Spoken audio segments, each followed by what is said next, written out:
2 Samuel chapter 3. There was a long war between the house of Saul and the house of David, and David grew stronger and stronger, while the house of Saul became weaker and weaker. And sons were born to David at Hebron. His firstborn was Amnon, of Ahinoam of Jezreel, and his second Chileab of Abigail the widow of Nabal of Carmel, and the third Absalom the son of Maacah, the daughter of Talmai king of Geshur, and the fourth Adonijah the son of Haggith, and the fifth Shephatiah the son of Abital, and the sixth Ithream of Eglah David's wife. These were born to David in Hebron. While there was war between the house of Saul and the house of David, Abner was making himself strong in the house of Saul. Now Saul had a concubine whose name was Rizpah, the daughter of Aiah. And Ishbosheth said to Abner, "Why have you gone in to my father's concubine?" Then Abner was very angry over the words of Ishbosheth, and said, "Am I a dog's head of Judah? To this day I keep showing steadfast love to the house of Saul your father, to his brothers and to his friends, and have not given you into the hand of David. And yet you charge me today with a fault concerning a woman. God do so to Abner and more also, if I do not accomplish for David what the Lord has sworn to him, to transfer the kingdom from the house of Saul, and set up the throne of David over Israel and over Judah, from Dan to Beersheba." And Ishbosheth could not answer Abner another word, because he feared him. And Abner sent messengers to David on his behalf, saying, "To whom does the land belong? Make your covenant with me, and behold, my hand shall be with you to bring over all Israel to you." And he said, "Good, I will make a covenant with you, but one thing I require of you, that is, you shall not see my face unless you first bring Michal, Saul's daughter, when you come to see my face." Then David sent messengers to Ishbosheth, Saul's son, saying, "Give me my wife Michal, for whom I paid the bridal price of 100 foreskins of the Philistines." And Ishbosheth sent and took her from her husband Paltiel, the son of Laish. But her husband went with her, weeping after her all the way to Bahurim. Then Abner said to him, "Go, return." And he returned. And Abner conferred with the elders of Israel, saying, "For some time past you have been seeking David as king over you. Now then, bring it about, for the Lord has promised David, saying, By the hand of my servant David I will save my people Israel from the hand of the Philistines, and from the hand of all their enemies." Abner also spoke to Benjamin, and then Abner went to tell David at Hebron all that Israel and the whole house of Benjamin thought good to do. When Abner came with 20 men to David at Hebron, David made a feast for Abner and the men who were with him. And Abner said to David, "I will arise and go, and will gather all Israel to my lord the king, that they may make a covenant with you, and that you may reign over all that your heart desires." So David sent Abner away, and he went in peace. Just then the servants of David arrived with Joab from a raid, bringing much spoil with them. But Abner was not with David at Hebron, for he had sent him away, and he had gone in peace. When Joab and all the army that was with him came, it was told Joab, "Abner the son of Ner came to the king, and he has let him go, and he has gone in peace." Then Joab went to the king and said, "What have you done? Behold, Abner came to you. Why is it that you have sent him away, so that he is gone? You know that Abner the son of Ner came to deceive you, and to know your going out and your coming in, and to know all that you are doing."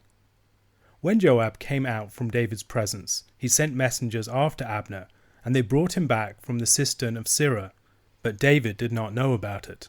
And when Abner returned to Hebron, Joab took him aside into the midst of the gate to speak with him privately, and there he struck him in the stomach, so that he died, for the blood of Asahel his brother.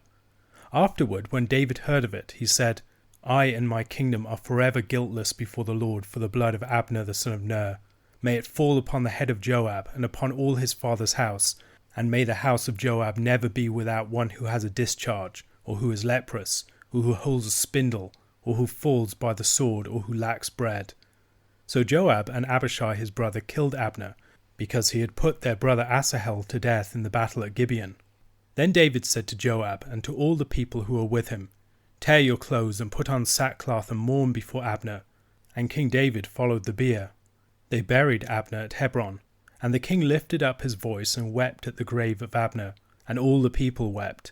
And the king lamented for Abner, saying, "Should Abner die as a fool dies? Your hands were not bound, your feet were not fettered. As one falls before the wicked, you have fallen." And all the people wept again over him.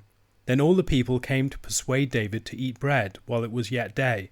But David swore, saying, God do so to me and more also if I taste bread or anything else till the sun goes down.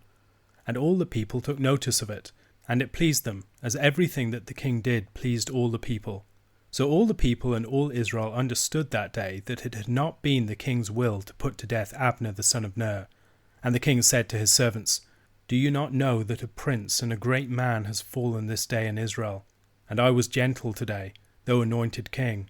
These men, the sons of Zeruiah, are more severe than I. The Lord repay the evildoer according to his wickedness. In 2 Samuel chapter 3, we read of the continuing war between the house of Saul and the house of David. This war had gotten off to a bitter start when Abner had killed Asahel, the brother of Joab, leaving Joab, the commander of David's men, with a personal vendetta against the commander of Ishbosheth's men. We also see that David is starting to make political alliances through marriage. Forging alliances through marriage was a great temptation for the king, and it's one of the reasons it was forbidden in Deuteronomy chapter 17.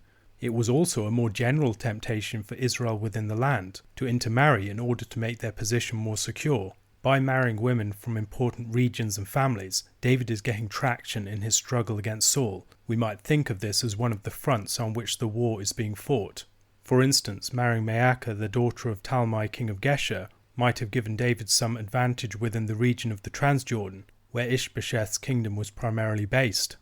However, in the long term, having many wives with many sons from the different wives proved to be a recipe for conflict. David had a fractured family ripe for rivalry, something that became most pronounced when the question of succession became more prominent. Abner, who had been the commander of the army of Saul, was the kingmaker. It was Abner who was the real power behind Ishbosheth's throne. Ishbosheth was a weak man anyway, and the more that the house of Saul was at war with the house of David, the more powerful Abner became as the war leader. Abner, on account of his prominence and his power and his attachment with the house of Saul, probably could have become the king himself had he wanted to. Perhaps recognizing the potential power of Abner, Ishbosheth makes a false accusation against him. We're never told whether it's true or not, but Ishbosheth accuses Abner of taking his father's concubine. Why would this matter? The new king inherited the harem of his predecessor. It was one of the signs of his power. In 2 Samuel chapter 12 verse 8, we read of David, And I gave you your master's house and your master's wives into your arms, and gave you the house of Israel and of Judah. A person having relations with one of the king's concubines or wives was a matter of great concern. It was one of the ways in which usurpers and pretenders and others could make power plays. We see examples of this in the story of Absalom, who slept with his father's concubines in the sight of Israel. Another example is Adonijah, who after the death of his father David requested Abishag the Shunammite as his wife. Solomon recognized that he was really trying to make a move for the throne. Whether or not Abner was guilty of what Ishbosheth accused him of, we might recognize God's sovereignty in causing a rift between the two men. A breach between these two men was very serious, because without the two of them, the kingdom was very weak. It was Ishbosheth that gave legitimacy, and it was Abner that gave the power. By himself, Ishbosheth was a very weak man, and when Abner resisted him, he wasn't able to stop him. Abner sends messengers to David and offers to give him the whole kingdom in his hand.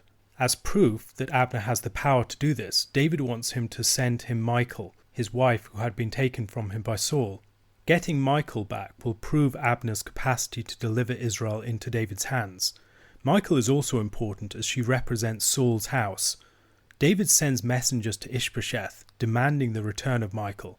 Abner presumably shows that he is the power behind the throne by getting Ishbosheth to comply. Ishbosheth is weak and capitulating to David's strong demands, and he seems to be losing the women in his household. His accusation to Abner concerning Rizpah, and now sending his sister to his rival David, suggests that he can't perform one of the most basic tasks required of him as king in guarding the women of his house from rivals. Michal has been married to someone else, and this might make us wonder whether David is breaking the commandment of Deuteronomy chapter 24 verses 1 to 4. While David did not divorce her, the situation is not clearly legitimate. At least, while it is most likely legitimate, it is very murky. Why are we told about Paltiel? Paltiel clearly dearly loves Michal. Michal was the one woman in Old Testament narrative said to love a man, David. She had acted bravely on David's behalf, delivering him from her father Saul. However, her father had used her as a political pawn designed to control David. David's demand for her return is likely shot through with similar concerns. She is a daughter of Saul who could bear sons who could be a threat on account of their association with Saul's house. It is quite likely that Michal is being instrumentalized to some degree or other in this situation, and the pitiful weeping of Paltiel might give a sense of what is taking place. Abner confers with the elders of Israel and the Benjaminites, encouraging them to turn over their loyalties to David. Benjamin was Saul and Ishbosheth's tribe. If he could get them to submit to David, the other tribes would almost certainly follow. Abner brings 20 men to David. We should remember at the end of the preceding chapter, in verses 30 to 32, that 20 men had been killed. Perhaps Abner is intentionally making up for these men. Abner makes a covenant with David and promises to gather Israel to David to make a covenant with him. Joab hears, however, that Abner has come to David. He is a violent and a vengeful man. On account of his brother Asahel's death, he has a family vendetta against Abner. As we saw in the preceding chapter, Abner went out of his way to avoid having such a vendetta, and only killed Asahel when he obstinately refused to stop pursuing him.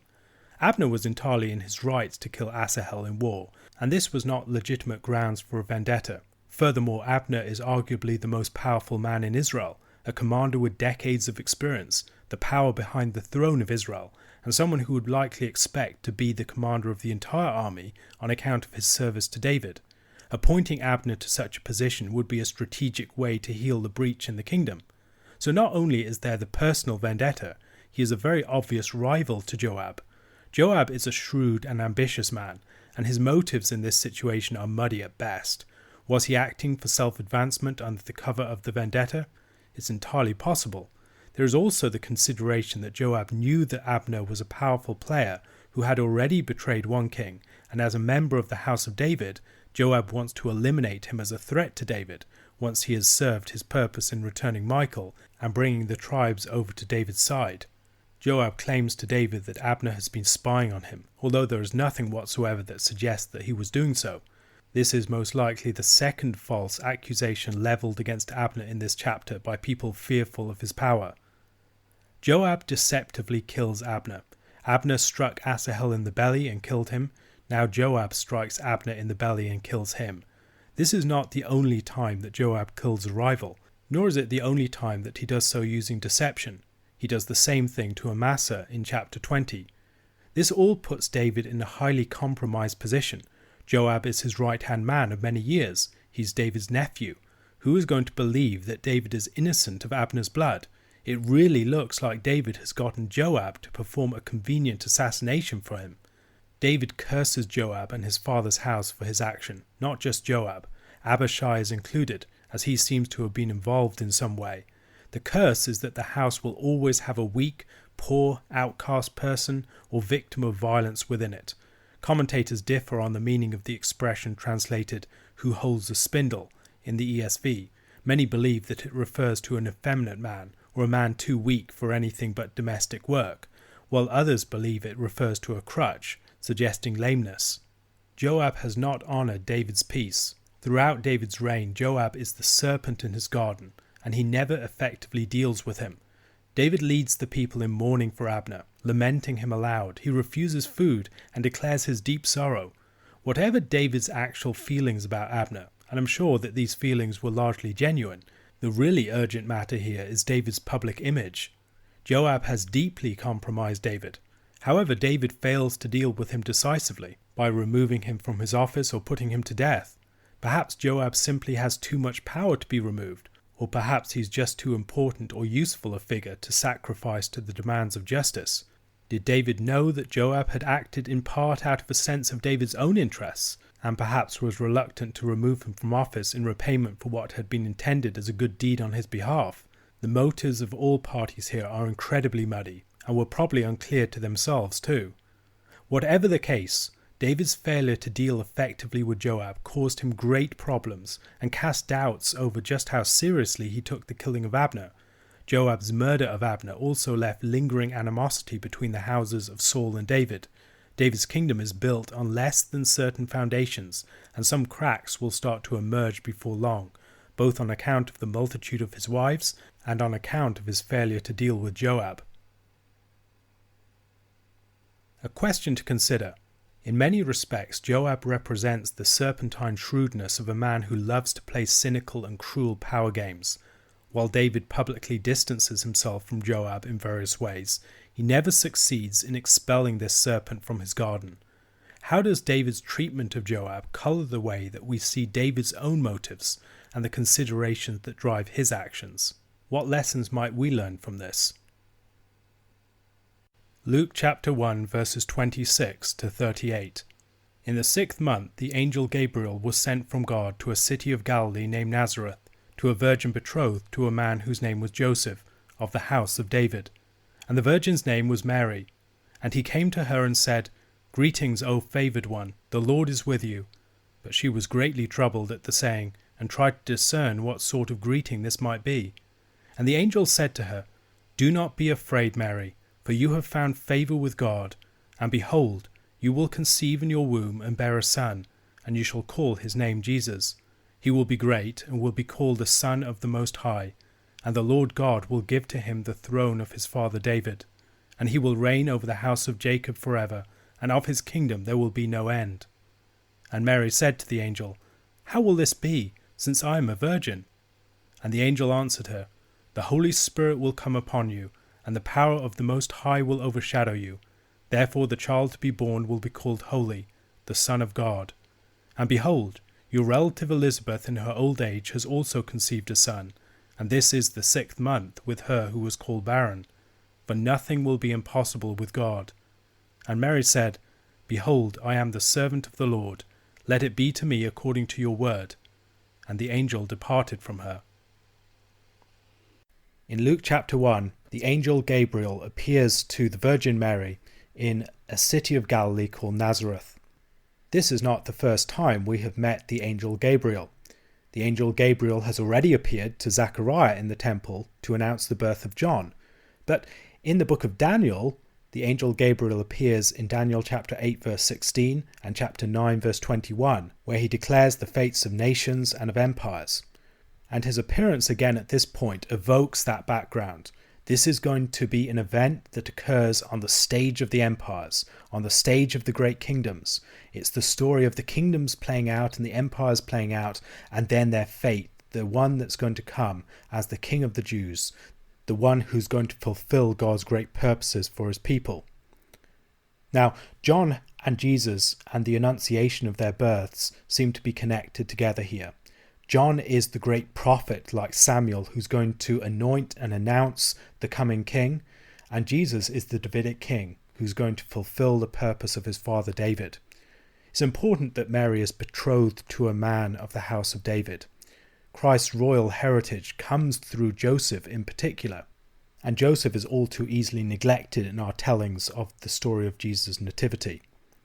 Nevertheless, within Luke, there is a particular focus upon the women at the beginning of the Gospel. Why is this? I think there are a number of reasons. But first of all, I think we should notice that God's great works in history often begin with an emphasis upon women, and women struggling in birth. We can think about the story of the Exodus. The story of the Exodus begins with the Hebrew midwives, with Miriam, with Jochebed, with Pharaoh's daughter. All of these characters are important within that context.